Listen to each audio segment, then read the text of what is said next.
Hello friends, आप लोगों का स्वागत है नर्सिंग गर्ल के इस यूट्यूब चैनल पे। यहाँ पे मैं फिर से कम्युनिटी हेल्थ नर्सिंग का एमसीक्यू लेके आई हूँ। कम्युनिटी जो हमारे टॉपिक में सिलेबस में बहुत इम्पोर्टेंट है। कम्युनिटी यहाँ से क्वेश्चन देखने को मिलता है बहुत सारा, तो यहाँ पे आप लोग सेशन में लास्ट तक बने रहिएगा। यह सेशन बहुत इंपॉर्टेंट होने वाला है। तो हम लोग यहाँ पे सेशन स्टार्ट करते हैं और फर्स्ट क्वेश्चन देखते हैं। दिया गया है, सीक टेस्ट किया जाता है। सीक टेस्ट किस में किया जाता है? मेनिंजाइटिस, डिप्थेरिया, पर्ट्यूसिस या फिर पोलियोमाइलाइटिस। तो सीक टेस्ट किस में किया जाता है? यहाँ पे राइट आंसर क्या हो जाएगा? ये हो जाएगा डिप्थेरिया।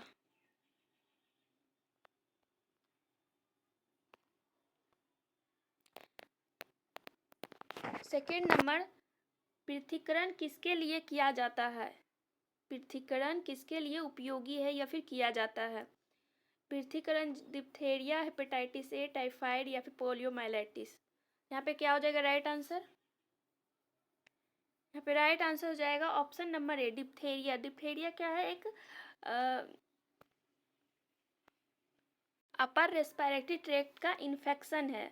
तो इसमें जो है पृथक्करण के लिए यह उपयोगी है। तो यहाँ पे राइट आंसर हो जाएगा ऑप्शन नंबर ए।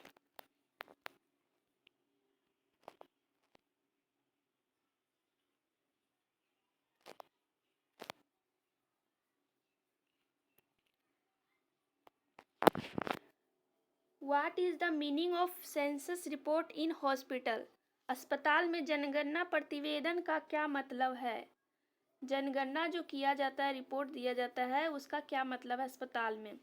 तो राइट आंसर क्या हो जाएगा? यहाँ पे ऑप्शन दिया गया, number of people in the vicinity of the hospital, number of employees, number of babies born in the hospital, number of patient in the hospital at midnight. तो यहाँ पे राइट आंसर हो जाएगा ऑप्शन नंबर डी।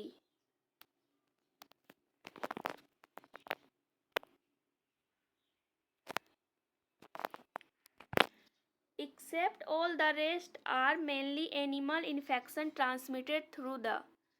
किसके सिवाय बाकी सभी दूध के माध्यम से प्रेषित होने वाले मुख्यतः जानवरों के संक्रमण है। किसके सिवाय पूछा गया है। तो यहाँ पे राइट आंसर हो जाएगा ऑप्शन नंबर डी, मलेरिया।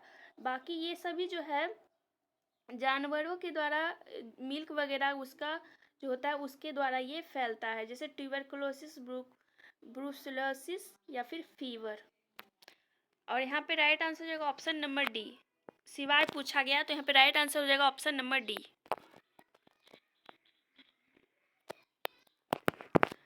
किसके सिवाय बाकी सभी अंतर्राष्ट्रीय विनिमय अधिनियम के तहत WHO के सूचनीय रोग है?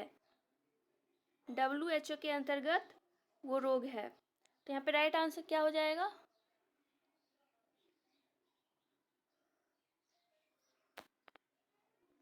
तो यहाँ पे राइट आंसर हो जाएगा क्या? Option number D, diphtheria. Next है देखेंगे,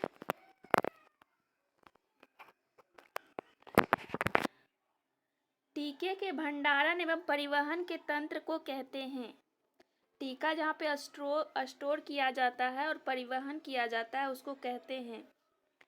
तो यहाँ पे राइट आंसर क्या हो जाएगा? आप लोग जानते होंगे इस क्वेश्चन का राइट आंसर हो जाएगा option number A, cold chain. Cold chain. Next,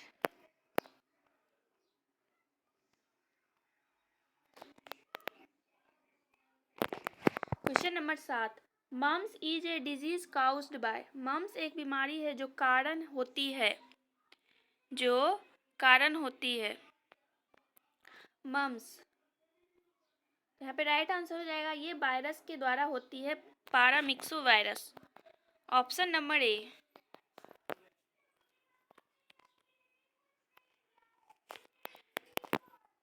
question number 8, which one of the following is a vector borne disease. कौन सी एक वेक्टर बोर्न डिजीज है? तो यहाँ पे क्या हो जाएगा right answer? Vector borne disease पूछा गया, यहाँ पे राइट आंसर हो जाएगा ऑप्शन नंबर बी, मलेरिया।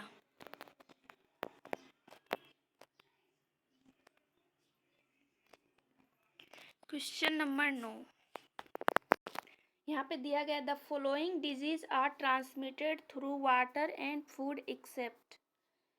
निम्नलिखित बीमारियों में पानी व भोजन द्वारा संचारित होती है सिवाय। पानी और भोजन द्वारा संचारित होती है, यहाँ पे सिवाय पूछा गया। तो यहाँ ऑप्शन दिया है hepatitis B, hepatitis A, cholera, poliomyelitis.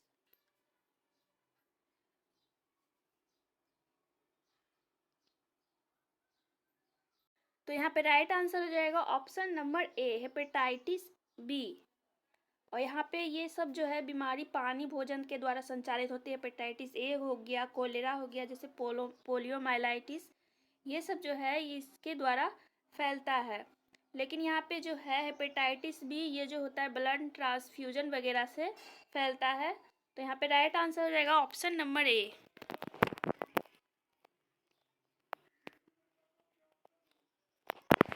Question number 10, निम्नलिखित में से कौन सा टीका गर्भवती महिला को दिया जाता है?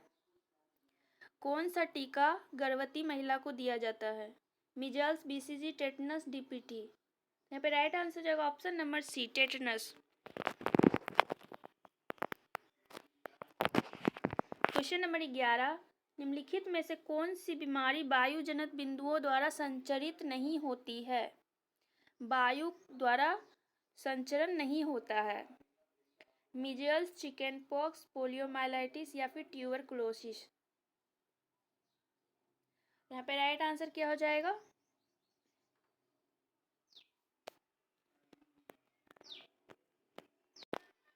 तो यहाँ पे राइट आंसर हो जाएगा option number C, poliomyelitis.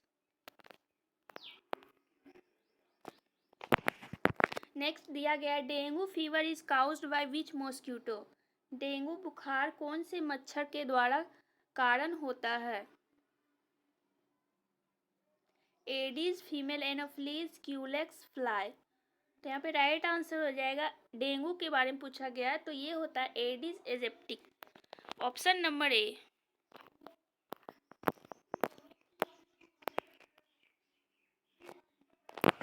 Question number 13, एक मल्टीपर्पस वर्कर होता है जो कि कितनी सामान्य ग्रामीण जनसंख्याओं को सेवाएं देता है? मल्टीपर्पस वर्कर जो होता है ग्रामीण स्तर पर कितना जनसंख्या पर होता है और सेवा प्रदान करता है? तो यहाँ पे राइट आंसर क्या हो जाएगा? Option number D, 5000।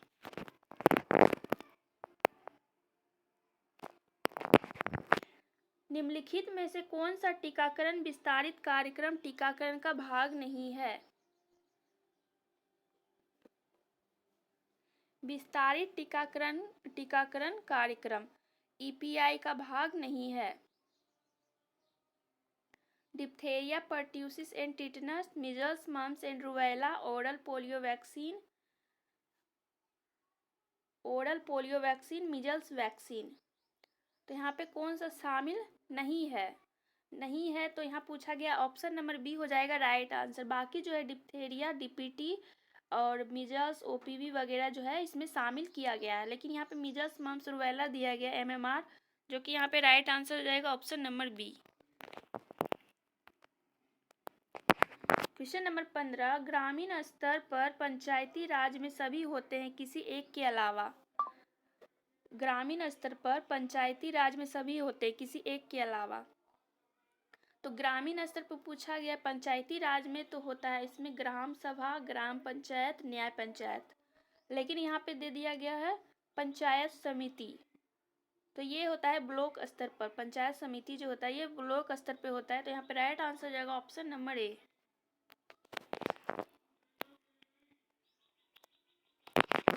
नेक्स्ट दिया गया, इंडिया में नर्सिंग एजुकेशन के स्टैंडर्ड्स को इंश्योर करने के लिए कौन सा वैधानिक संगठन रिस्पॉन्सिबल है? ऑप्शन दिया गया है, क्या हो जाएगा राइट आंसर? इंडिया में पूछा गया नर्सिंग एजुकेशन स्टैंडर्ड को इंश्योर करने के लिए कौन सा संगठन रिस्पॉन्सिबल है? तो ये हो जाएगा, नर्सिंग के लिए पूछा गया तो INC, Indian nursing council, option number B.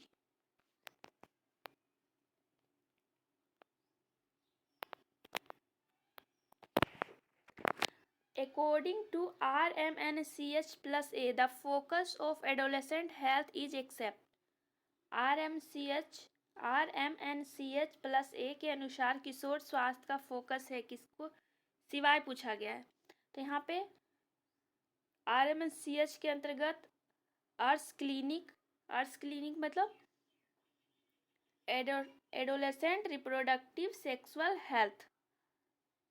Option B में दिया अटेंशन टू टीनेज प्रेगनेंसी, किशोरावस्था में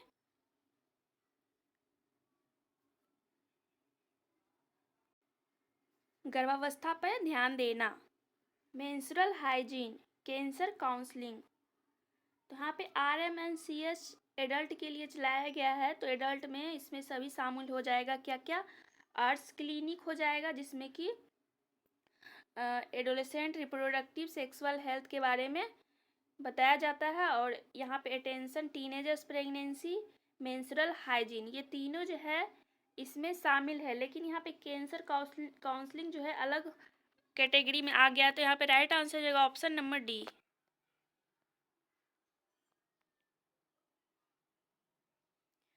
to prevent what is the vaccine given through the mouth, मुंह के जरिए दिए जाने वाला टीका किसे रोकने के लिए प्रयोग किया जाता है। पोलियो में जो दिया जाता है 2 बूंद ड्रॉप दिया जाता है orally.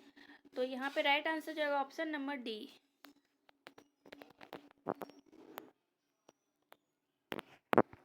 Question number 19, DGHS is which level of the health organisation.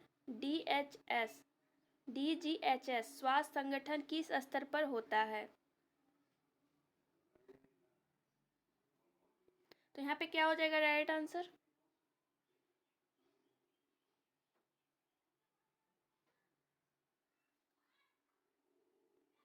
तो यहाँ पे राइट आंसर क्या हो जाएगा ऑप्शन नंबर सी, केंद्र स्तर पर।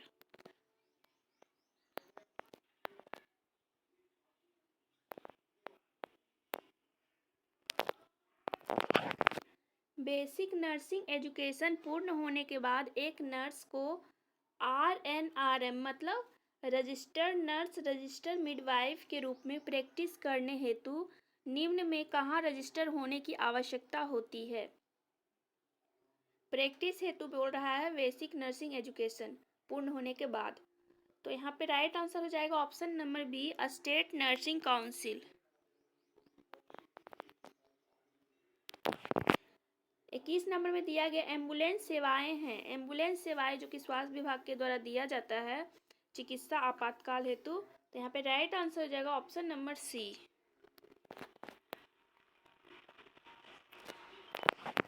Mosquito which breeds in dirty and polluted water, मच्छर जो कि गंदे व प्रदूषित पानी में जनन करते हैं, वो कौन सा मच्छर है जो गंदा पानी प्रदूषित पानी में जनन करता है। यहाँ पे राइट आंसर क्या हो जाएगा option number B, Culex.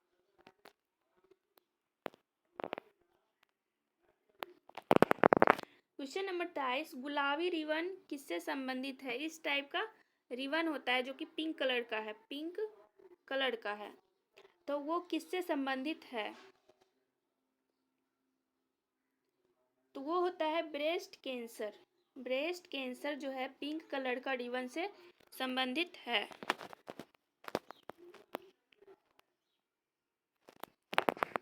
Which of the following is a non communicable disease, कौन सा असंक्रामक रोग है, नॉन कम्युनिकेबल डिजीज है। तो यहाँ पे राइट आंसर क्या हो जाएगा, ब्लाइंडनेस, मीजल्स, एड्स, टीवी। यहाँ पे राइट आंसर हो जाएगा ऑप्शन नंबर ए, ये ब्लाइंडनेस।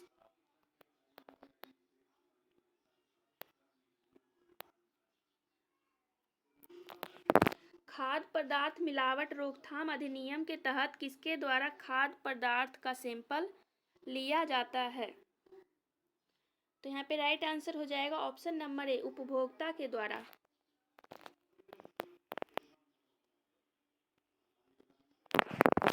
निम्नलिखित में से कौन सी इंटरनेशनल एजेंसी इंडिया में मैटरनल और चाइल्ड बर्थ सर्विसेज के लिए मैक्सिमम सहयोग करती है। सॉरी, यहाँ पे हेल्थ हो जाएगा। चाइल्ड हेल्थ सर्विसेज के लिए मैक्सिमम सहयोग करती है। कौन सा एजेंसी है? International agency. तो ये है यूनिसेफ। यूनिसेफ का फुल फॉर्म आप लोग कमेंट बॉक्स में कमेंट कीजिएगा, क्या हो जाएगा फुल फॉर्म। और ये जो होता है चाइल्ड हेल्थ सर्विस के लिए मैक्सिमम सहयोग करती है, यूनिसेफ।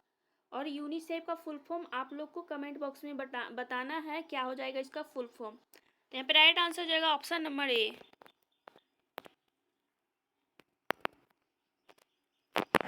निम्नलिखित में से छोड़कर यौन संपर्कों द्वारा संचालित होने वाले रोगों में सभी शामिल है। यहाँ पे सेक्सुअली ट्रांसमिटेड डिजीज कौन कौन सा है उसको छोड़कर बताना है। तो यहाँ पे राइट आंसर हो जाएगा ऑप्शन नंबर डी, टाइफाइड।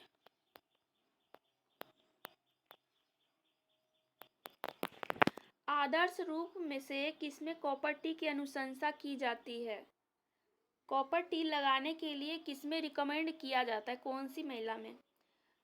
महिलाएं जिनके कम से कम एक बच्चे हो, नवविवाहित दंपति, जनन तंत्र का इन्फेक्शन और प्रेरित महिलाएं। तो ये जो होती है कॉपर टी लगाने के लिए ज़्यादातर प्रेरित किया जाता है वैसी महिलाओं जो कि जिसके बच्चे को लाने के लिए गैप की ज़रूरत होती है, यानी महिलाएं जिनके कम से कम एक बच्चे हो। तो यहाँ पे राइट आंसर जो है ऑप्शन नंबर ए।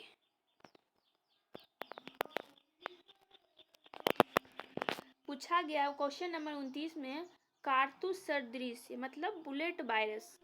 बुलेट वायरस है, बुलेट वायरस है। तो यहाँ पे राइट आंसर क्या हो जाएगा? ऑप्शन नंबर क्या हो जाएगा राइट आंसर?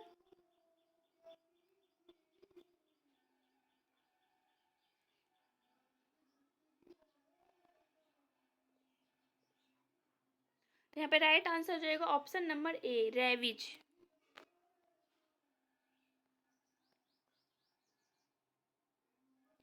कौन सा अंतर्राष्ट्रीय संगठन बच्चों की भलाई से संबंधित है? इस टाइप का क्वेश्चन मैंने आगे कराया है, इससे पहले भी कराई हूँ।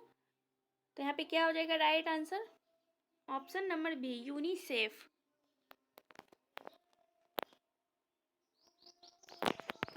स्वास्थ्य की स्थिति का सबसे सार्वभौमिक स्वीकार सूचक है। स्वास्थ्य की स्थिति का हेल्थ इंडिकेटर पूछा गया, सबसे सार्वभौमिक स्वीकार सूचक है। Crude mortality rate, infant mortality rate, case fertility या फिर एडल्ट मोर्टालिटी रेट। तो यहाँ पे राइट आंसर हो जाएगा option number B, infant mortality rate.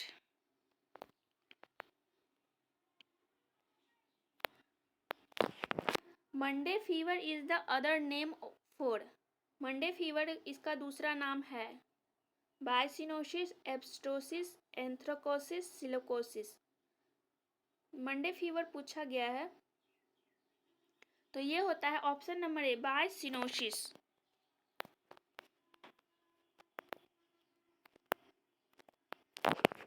निम्नलिखित में से अप्रोच जिसका आपदा के समय केयर देने के लिए कॉन्सलेट्स कैटेगरीज करने में उपयोग होता है कहलाती है। निम्न में से एक अप्रोच जिसका आपदा के समय केयर देने के लिए कॉन्सलेट्स को कैटेगराइज करने में उपयोग होता है कहलाती है। यहाँ पे राइट आंसर हो जाएगा ऑप्शन नंबर ए, ट्राइएज।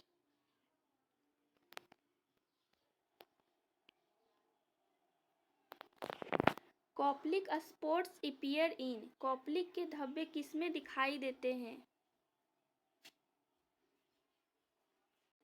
तो यहाँ पे राइट आंसर क्या हो जाएगा? कॉप्लिक का स्पॉट पूछा गया है किसमें दिखाई देता है।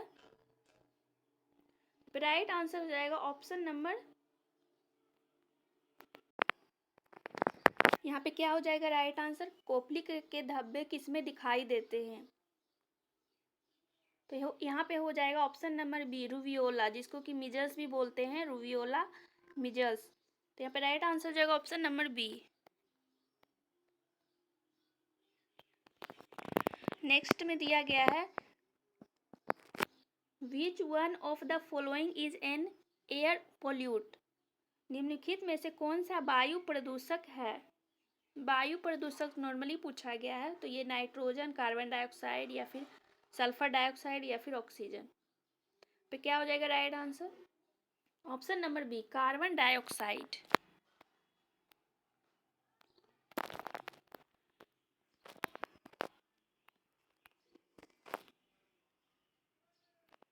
नेक्स्ट है, which of the following when ingested dissolves more rapidly in blood haemoglobin than oxygen. कौन सा सांस लेने पर ऑक्सीजन की तुलना में रक्त हीमोग्लोबिन में जो है अधिक तेजी से घुल जाता है, कौन सा? तो यहाँ पे राइट आंसर क्या हो जाएगा? Sulphur dioxide, carbon monoxide, ozone, nitrous oxide. जो ब्लड में तेजी से